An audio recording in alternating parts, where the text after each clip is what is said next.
Morning! So we're here today with the Cruz family, of course led by the matriarch, the mother, di ba? Si Nomi, no?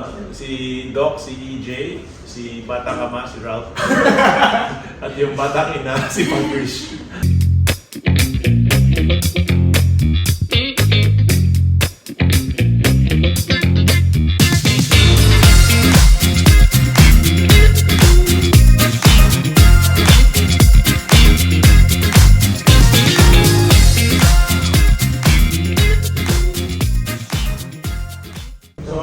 Tell us parang ba't mo naisipan na mag-umpisa dito sa IFER, no? Of course, Nomi is a former OFW and for 10 years siya mag-catering business. No? Bakit mo naisipan na mag-IFER?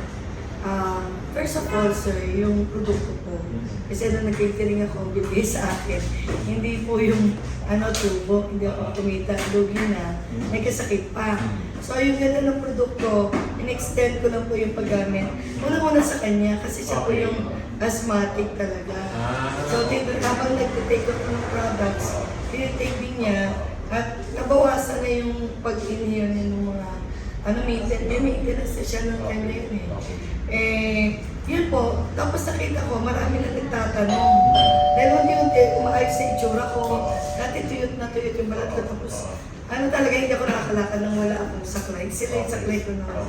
Tapos, nagtataka na yung mga tao, bakit ang ganda na nung katawan ni Nomi? Ano bang ginamit mo? Sino yung doktor mo ngayon? Yun ang tanong nila.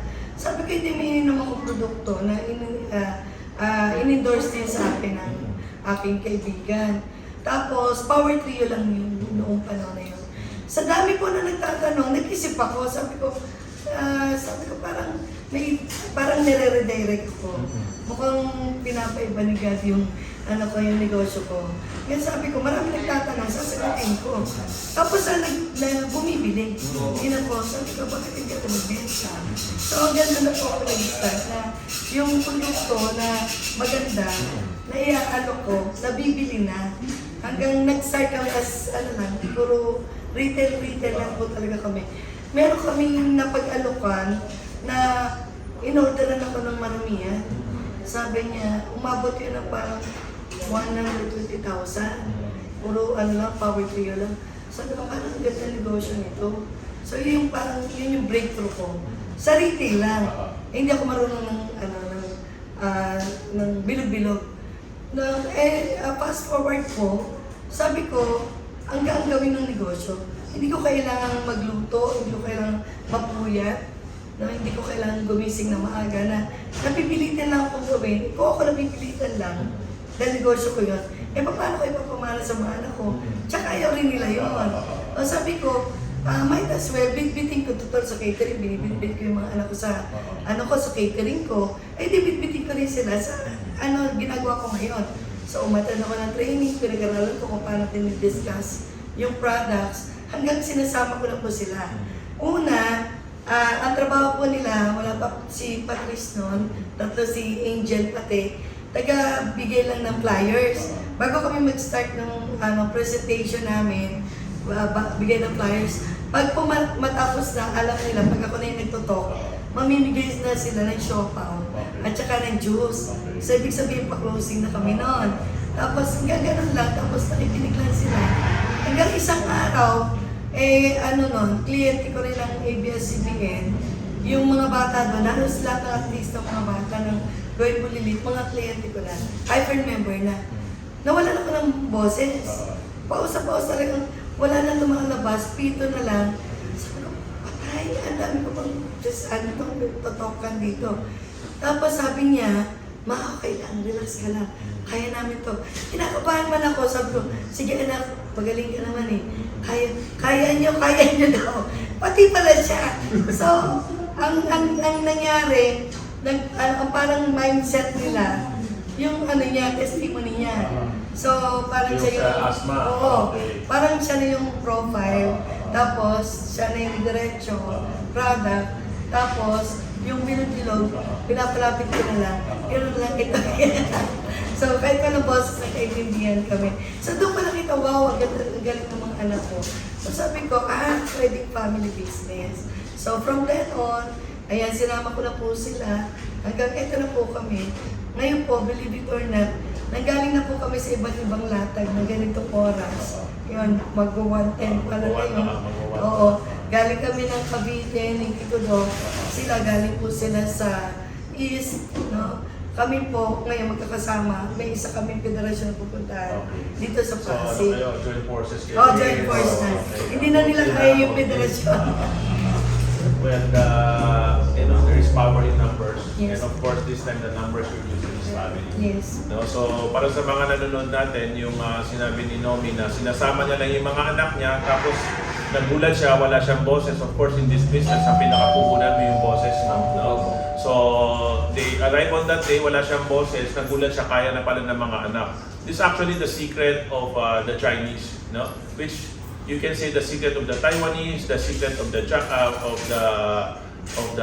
Japanese, the Korean, the Indians, lahat ng may family business, yan yung sikreto. Habang bata pa, ine-expose na yung mga bata sa negosyo, little by little, di mo alam na nila yung negosyo. And more importantly, alam nila ano yung pinaghihirapan ng mga magulang nila para may makain sila, para may pantustos sa mga babayaran nila. Alam nila yung difficulties ng magulang, lolo't lola, dun sa pagpapatakbo ng negosyo.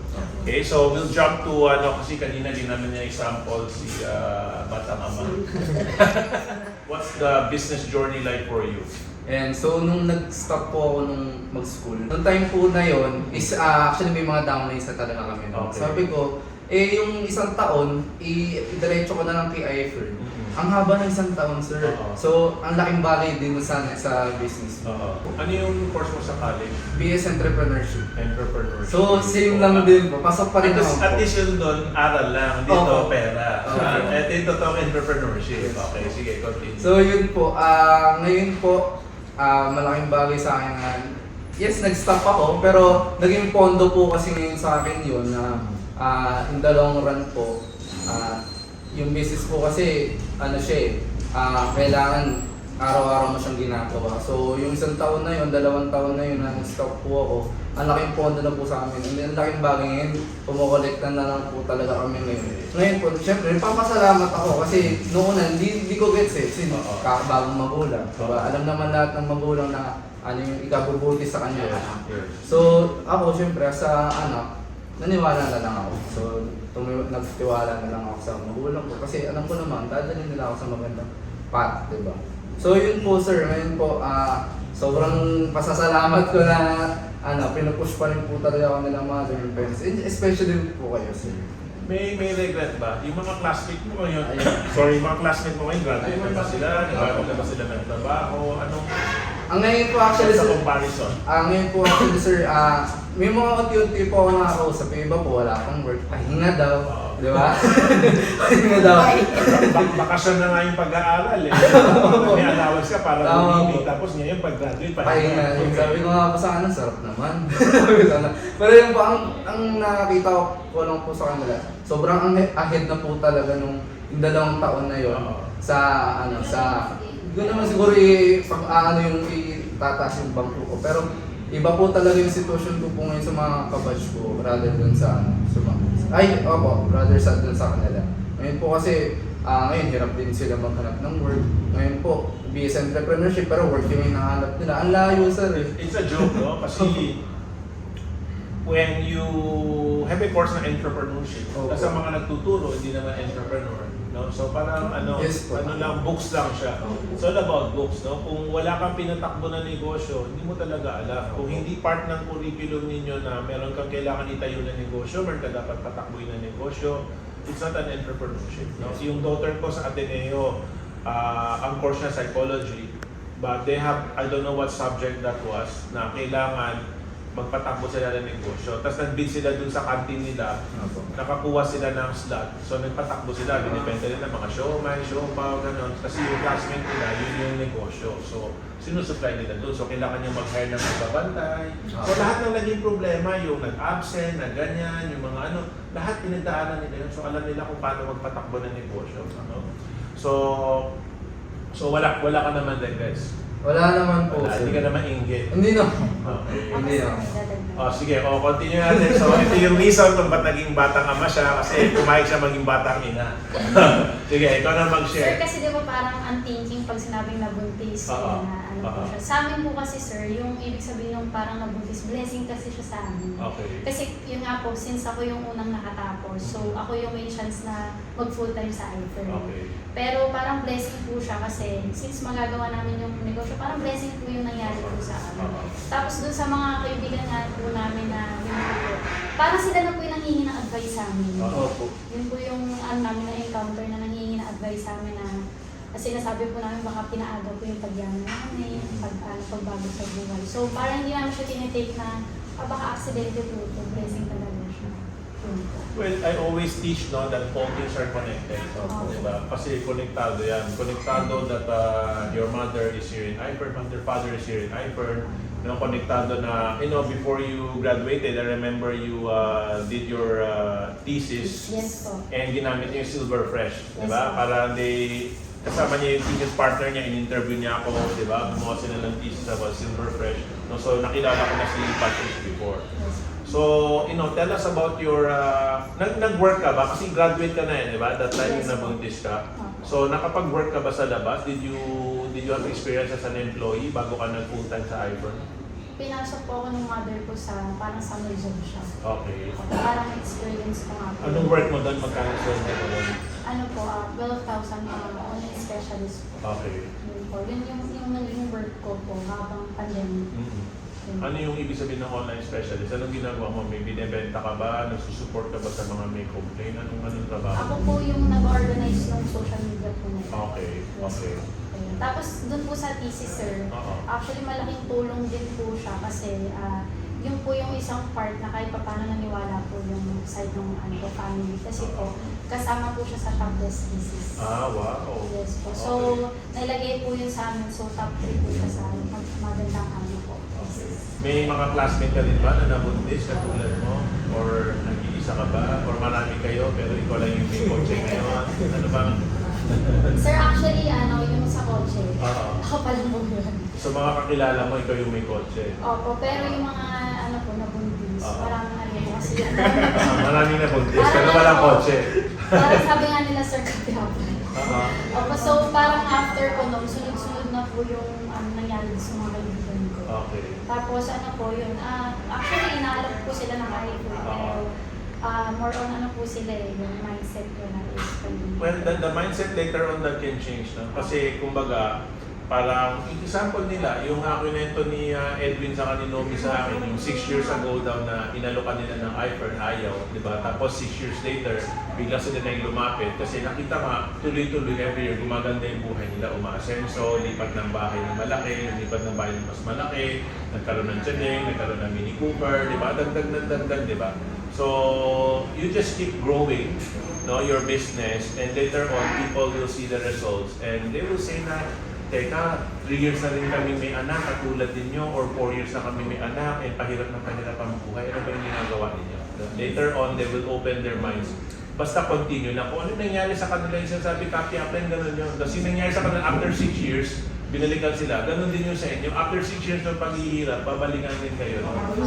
Okay, so let's jump kay Kuya, no? Kasi he's in medical school, Yes, no? And then they decided that he will stop, taking medicine, but instead, do the IFER business. Tell us about this journey. Parang mahirap ba na decision yan? Or was it a family decision? Nagulat ka na lang ba na hindi binayaran yung tuition mo? Ano ba storya natin dito? So actually, second year med school pa lang, parang we were discussing if I should stop muna dun sa medical school.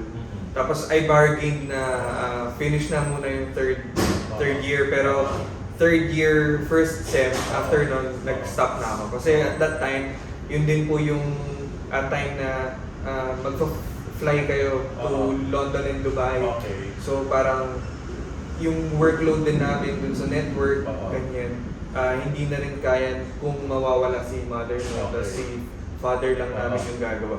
So I've decided na, sige, stop na lang muna, tapos focus na lang muna sa IFER business namin to help.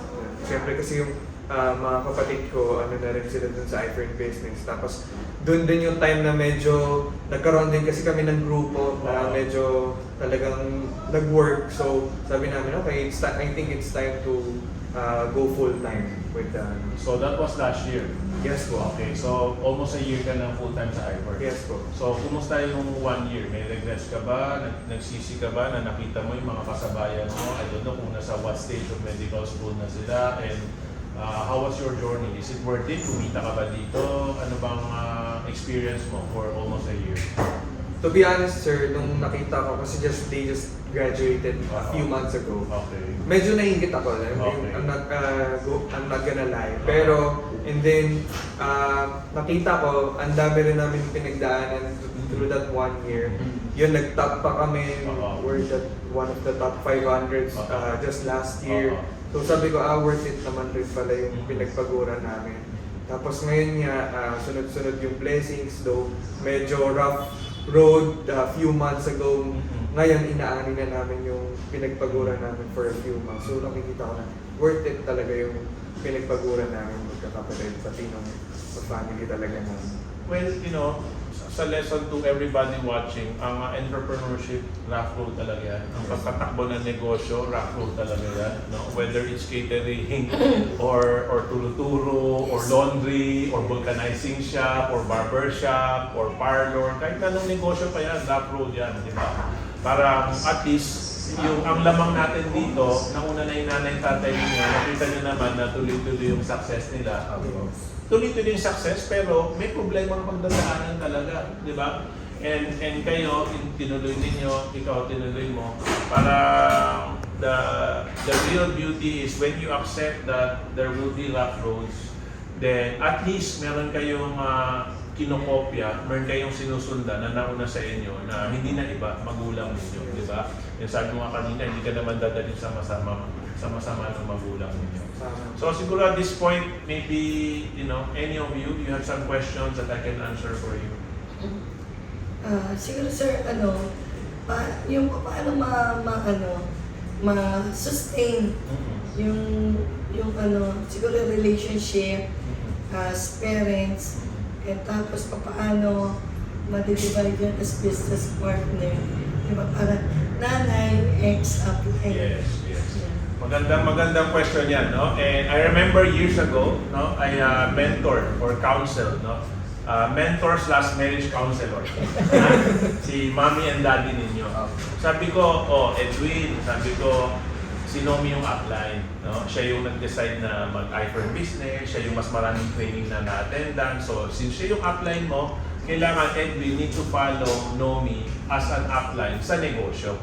Pero pag sa family, di ba, pagka family decision yan, syempre siya yung tatay, nanay siya. Kung ano yung dynamic ng relationship as a family, yun yung susundin natin. Example, Edwin, I'm talking to you as an upline. Ito yung gagawin natin para sa negosyo natin, di ba? Pero pagka kinita na natin yan, para bago natin gastusin yan, no, parang that can be a family decision. Kasi pera ng pamilya yan, di ba? Pera nila mag-asawa yan.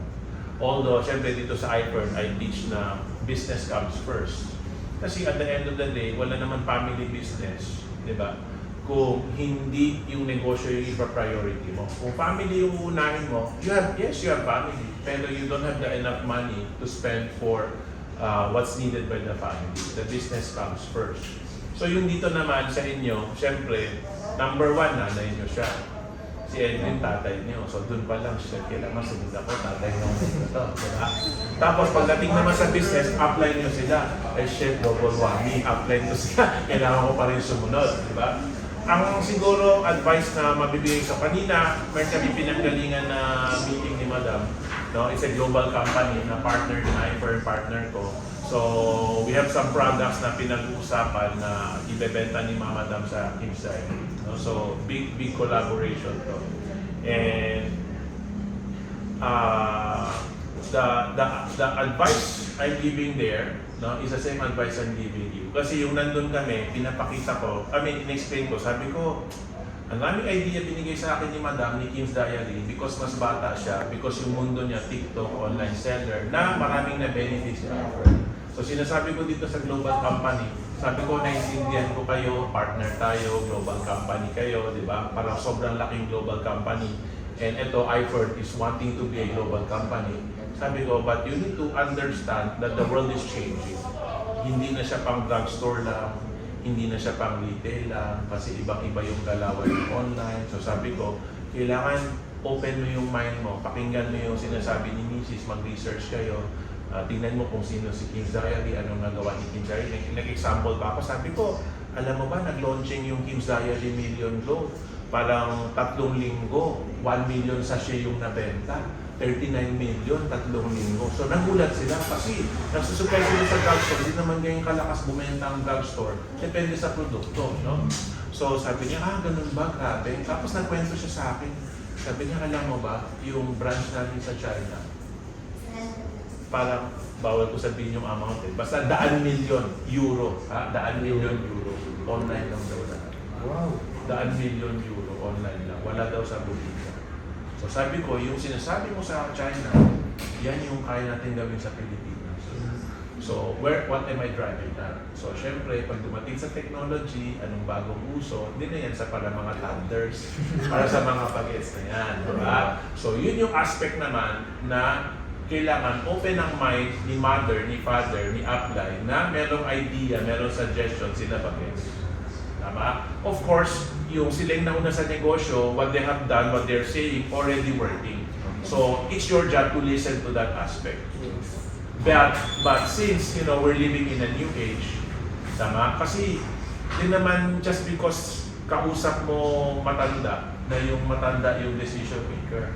Baka pag uwi, anak, meron akong kausap kanina, ito, ganyan. Ano sa tingin mo?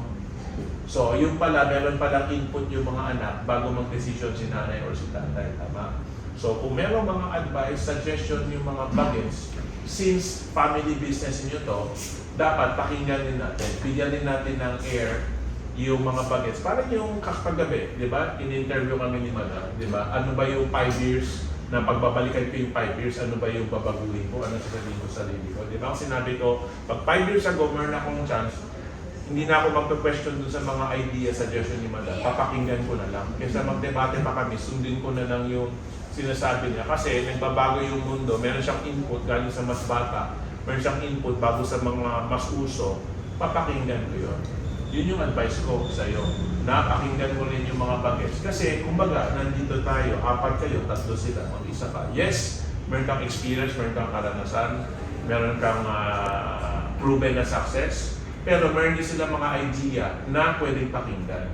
Na, kunyari, meron siyang idea, duda ka, o di pag-usapan nyo, may idea si EJ, ano sa tingin mo? Pati siya sa tingin mo. Alam mo, sa tingin ko, magandang idea ni Kuya. Ba't din natin subukan? Pagka gano'n, na-outnumber ka, edi subukan. Pagkapalpak, edi palpak, balik tayo dun sa old style natin. Tama, walang masama na subukan siya eh. Diba? Ang mahirap, pagka hindi natin sila bibigyan ng chance, lang naman kwento kausap si Mago, basta sinabi ko. Alam na namin yan, nagawa na namin dahil yan. Hindi yan gumagana, di ba? Parang nawawalan yung yun yung sinasabi mo kasi the question is how to maintain, how to sustain. We maintain and sustain by showing respect. We maintain and sustain by letting everybody know that, hey, your opinion matters, your idea matters, I want to listen to you. No? Kasi, syempre, tinuturo namin sa network na yes, upline na, upline, wala namang tanong, sumunod na lang. I think they're already doing that. The fact that they're working with you, they already done the yes upline, copy upline, and they already done na, basta wag na magtanong, sumunod na lang. They're already doing that. Ang para ma-sustain, para gumanda lalo, is collaboration. Now, when you use the word collaboration, your ideas are important, let's listen to them. I'm not sure about your idea, let's ask your other siblings or my other business partners what they think. Ma, subukan natin, wala naman mawawala. Pero idea niya, Kuya, pangit yan, parang hindi yata okay yan, wag na muna. Di okay, wag na muna. Diba? Kasi ang mahirap, pag sinabi natin, ay nako, makinig na lang kayo, ayaw ko yan. Then, wala nang collaboration na nangyari. Diba? One-sided na siya. So yun yung magandang pwede natin i-add dito, na mag-uusap-usap. Kasi yung mga successful families na nakikita ko, meron silang tinatawag na family meeting na tungkol sa negosyo lang. hindi yung tungkol sa relationship or whatever.